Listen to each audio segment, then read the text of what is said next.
this is David Arment again, and I swore my last video was going to be my last on this topic, but the siren song of politics has called me back.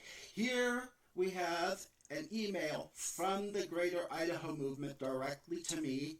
I don't think they realized they put me on their email list, but it is saying Wallowa wind is eroding, help.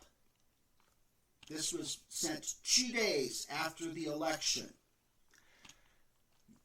Yesterday, she mailed some ballots back to you to be fixed. How did you know that ballots only for your side needed to be fixed?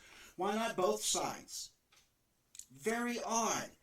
She should be able to show you the signature they have on file from when you registered. So what? Do you use different signatures for different days of the week or something?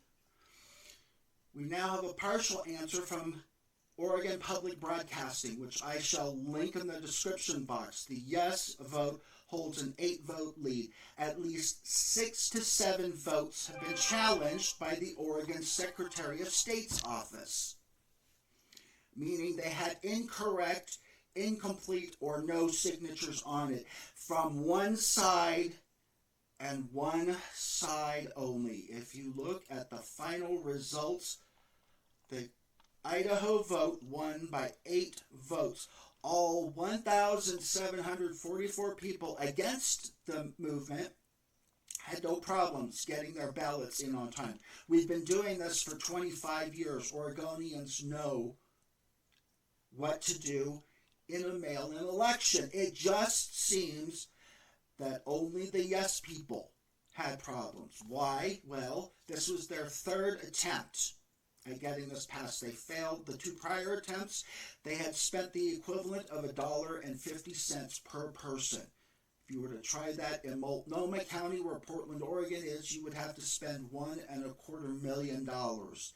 And they spent, it was over $9,000, which is a lot for a small county. But if you also look too, here's the weed control for obnoxious weeds. 34 people voted just for the Idaho and not for the obnoxious. Why? They are literally right next to each other. But they couldn't be bothered to do that. And of course, the OPB article says they keep complaining about how these horrible social justice warriors from Portland are out spending them, and they're just so, they were so lucky. But if you go to the Oregon Secretary of State and you look up Move Oregon's Border, look up cash contributions, Citizens for Greater Idaho. That is an NGO that they created so that they could hide who is actually behind all of their money. And if you look, one contribution, that's just one, $115,000.